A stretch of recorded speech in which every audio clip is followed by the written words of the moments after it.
I woke up to the sensation of something heavy pressing against my chest. The dim glow of the moon cast just enough light through the blinds to reveal the silhouette looming over me. My heart pounded as I struggled to move, but someone was holding me down. "Don't move." The voice was deep, foreign, and unmistakably firm. My mind raced. My roommate, Sulek, an alien from a species known as the Kryn, was supposed to be in the living room. Not here. Not in my bedroom. Not pinning me down with a grip stronger than iron. "What the hell are you doing? Get off me," I growled, my voice hoarse from sleep. Sulek didn't budge. His 4 eyes, glowing faintly in the dark, locked onto mine. "I can't let you leave this room tonight." A chill ran through my spine. The Kryn weren't exactly known for their unpredictability, but Sulek had always been different from the others I'd encountered. He was quiet, calculating, and now terrifying. "Why?" My voice was barely a whisper now. The weight of his presence, of whatever this was suffocating. "Because if you do, you'll die." That was enough to make my blood freeze in my veins. 1,000 questions flooded my mind, but none of them left my lips. Sulek finally released me, but his presence didn't waver. He sat on the edge of my bed, muscles coiled as if ready to pounce the second I made a wrong move. I pushed myself up, my breathing still shallow. "You're not making any sense, man. You can't just break into my room and expect me to sit here all night because you said so." His mandibles twitched, a Kryn gesture that I'd come to understand as frustration. "I didn't break in. Your door was unlocked. And I expected you to listen to me because I am trying to keep you alive." That was new. Sulek wasn't one for dramatics. He was logical, to a fault, and usually too preoccupied with his own work to pay much attention to my existence. But now he was in my room, standing between me and the door, convinced that stepping outside meant certain death. "Sulek, what's out there?" I asked, forcing my voice to remain steady. "You need to give me something. Anything." He exhaled sharply. Something came. It wasn't supposed to, but it did. I don't know how, but it got into the apartment. The apartment. My apartment. My sanctuary in this vast, chaotic galaxy. The place where I'd spent the last 6 months getting used to sharing a space with a damn alien. And now, something had gotten inside. I shifted, testing the boundaries of my captivity. Sulek tensed, his eyes narrowing. "I need you to trust me," he said. "Even if you don't understand." I swallowed hard. The air in the room felt thicker, heavier. "I don't know if I can do that." "Then I'll make you." I barely had time to react before Sulek's hand shot out, grabbing my wrist. There was no aggression in his grip, just unrelenting strength. He pulled me closer, his 4 eyes searching mine for something I didn't even know I had. "You hear that?" he murmured. I held my breath, listening. For a second, all I heard was the pounding of my own heart, the rhythmic pulse of blood in my ears. Then, a sound. Soft, almost imperceptible. A whisper that wasn't really a whisper. A presence shifting just beyond my door, something brushing against the wood. My blood turned to ice. Someone, or something, was out there. I met Sulek's gaze, and for the first time since I'd met him, I saw something I never expected to see in his expression. Fear. "Whatever is out there," he said, voice low and urgent, "is hunting you. And it won't leave until it gets what it came for." A chill swept over me. "What does it want?" Sulek's grip tightened. "You." The air in the room thickened, pressing against my lungs like a vice. My mind was screaming at me to run, to fight, to do anything but sit here under Sulek's unblinking gaze. But his grip on my wrist remained, solid and unyielding. A cold sweat beaded on my forehead. "You're telling me thing got into the apartment? And it wants me?" Sulek gave a sharp nod. "Yes." "Why?" His mandibles twitched again, his equivalent of chewing over a difficult thought. "Because you are human. Because it knows you are here. And because it hungers." A shiver ran down my spine, but I pushed past it. "You're not giving me much to work with here, buddy." "What the hell is it?" Sulek hesitated, just for a second, and that was what terrified me the most. I had never seen him hesitate before. Avoid stalker. The name alone was enough to send a bolt of dread through me. I'd heard of them, whispers, horror stories exchanged over cheap drinks in dimly lit bars. No one really knew what they were, only that they hunted. And when they found their prey, nothing remained but silence. I swallowed hard. How did it get in? I do not know, Sulek admitted. But I do know that it is watching. Waiting. Another shift beyond the door. A slow, deliberate sound like nails scraping against wood. The hairs on the back of my neck stood on end. So what do we do? I asked, keeping my voice low. Sulek's grip on my wrist finally loosened, but his stance remained tense. We stay here. We do not make a sound. We wait until it leaves. And if it doesn't? Sulek didn't answer. He didn't need to. The silence stretched between us, suffocating, each second dragging like an eternity. My mind raced through every possible scenario, every mistake I might have made. The door had been locked. The windows shut. So how had it gotten in? And then it hit me. The vents, I whispered. Sulek stiffened. His gaze darted to the ceiling, to the small metal grate nestled in the corner of my room. The Kaoanan rarely showed emotion, but I saw it clear as day now, pure, undiluted alarm. It is already inside, he murmured. The realization was like a physical blow. My stomach clenched as my gaze locked onto the vent. The air inside the room had changed, something I hadn't noticed before. It was heavier now, charged, humming with an unnatural energy. I couldn't breathe. I couldn't move. And then, the grate shifted. A slow, deliberate movement, like a predator testing its cage. My pulse skyrocketed. Sulek shot to his feet, body coiling as he pulled something from his belt, an angular device that pulsed with blue light. A weapon. Do not move, he commanded. I couldn't have if I wanted to.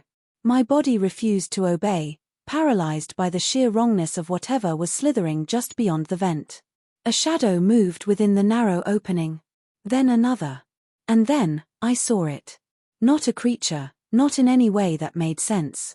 It was darkness given form, shifting, writhing like living ink against the walls of the vent. The whispers grew louder, curling into my ears, pressing against my skull. It was speaking. No, not speaking. Calling. My name.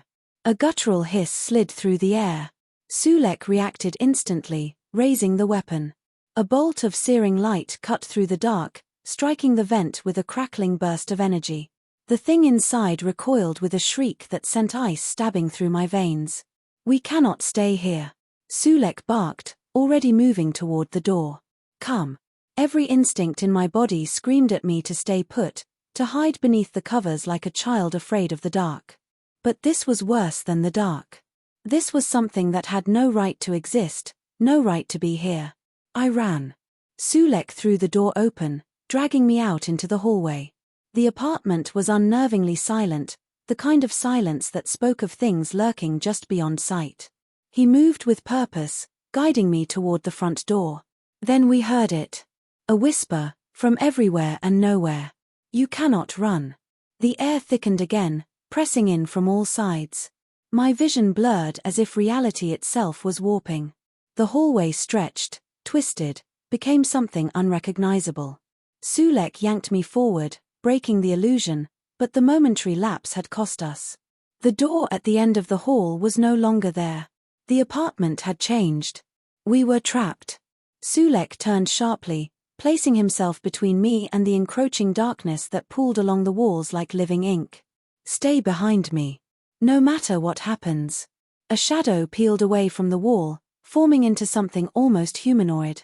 Too many limbs. Too many eyes. Its mouth, when it spoke, was filled with endless void. We have been waiting for you.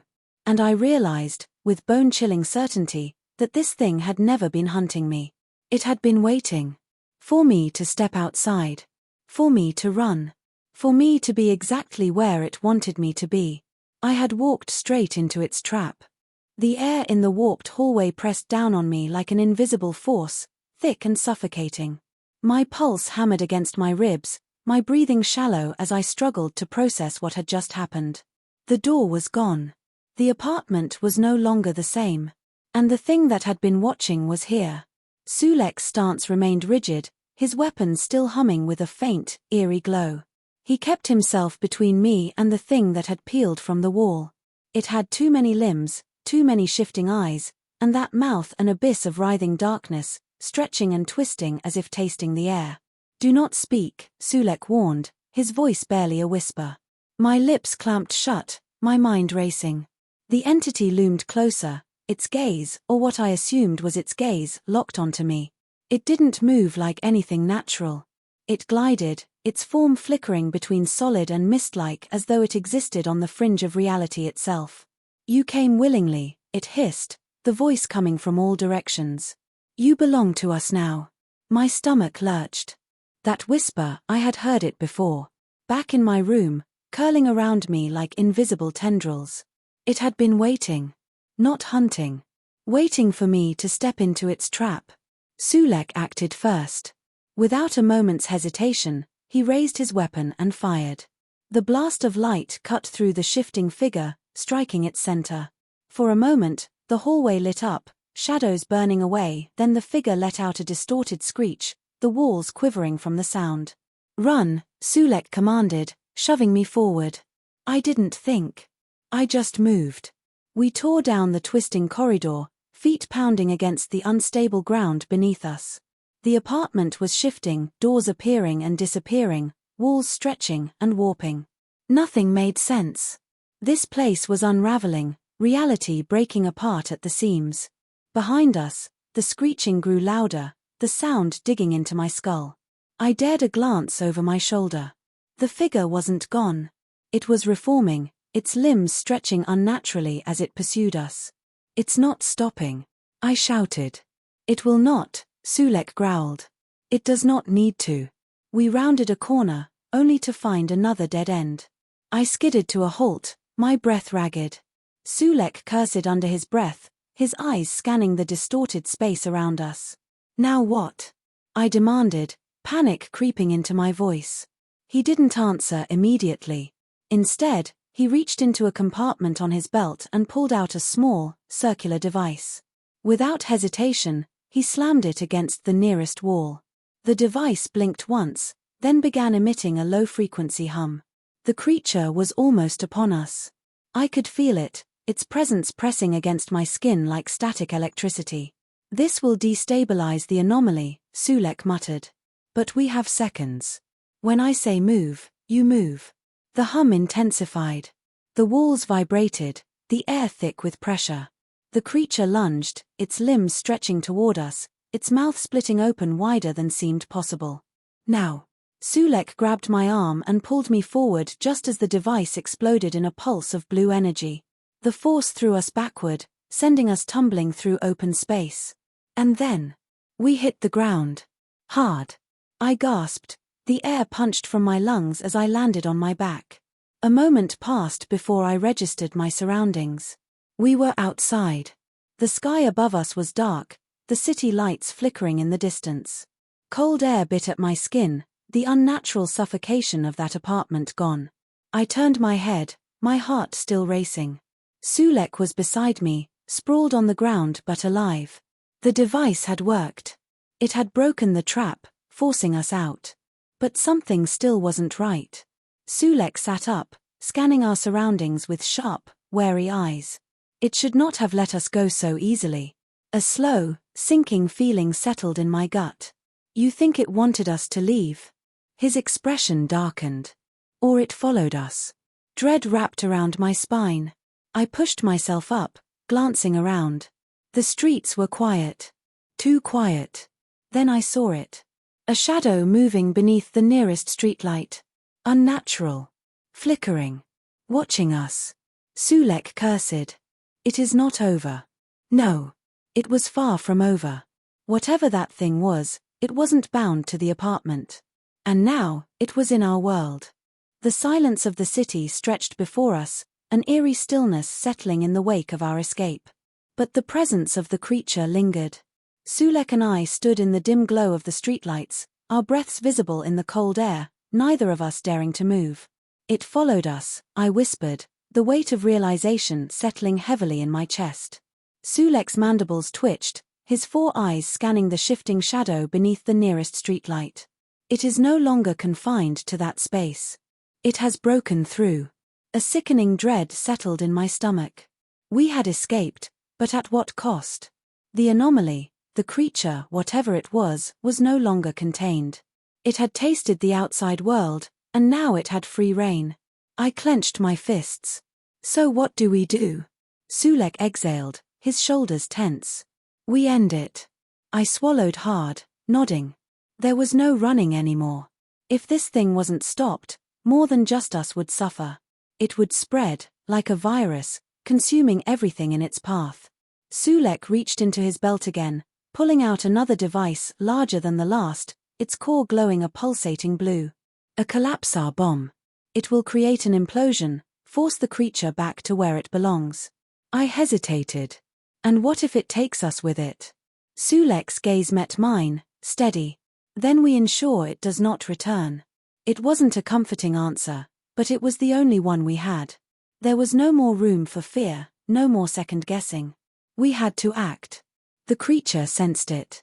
The moment Sulek activated the device, the shifting shadow surged forward, stretching and contorting with an unearthly shriek. The streetlights flickered wildly as tendrils of darkness reached toward us. "Get ready," Sulek shouted, pressing the device to the pavement. I braced myself, heart hammering. The pulsating light from the bomb grew, swelling into a brilliant, blinding glow. The air around us twisted, reality itself bending under the force of the implosion forming at our feet. The creature recoiled, shrieking, trying to retreat, but it was too late. The energy pulled it inward, dragging its tendrils into the growing void. It fought, twisting and writhing, its screams piercing through my skull. Then, with a final, deafening crack, the street collapsed inward, and the entity was gone. The implosion sealed itself shut, leaving behind only silence. I exhaled sharply, my entire body trembling. The night air felt too still, the city too quiet. Sulek lowered his weapon, surveying the empty space where the entity had been. "It is over." A wave of relief washed over me, my legs nearly giving out. We did it. But even as the words left my lips, I knew things wouldn't return to normal so easily. We had closed the anomaly, stopped the entity from spreading, but the knowledge of what had happened, of what lurked beyond the veil of reality, would never leave me. Sulek turned to me, his expression unreadable. "You understand now?" I nodded. "That there's more out there. That we aren't as safe as we think." He inclined his head. "And that some things should never be disturbed."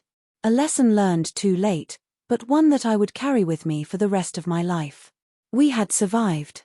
But the universe was vast, and the unknown had eyes that watched, waiting for the next fool to stumble into the dark.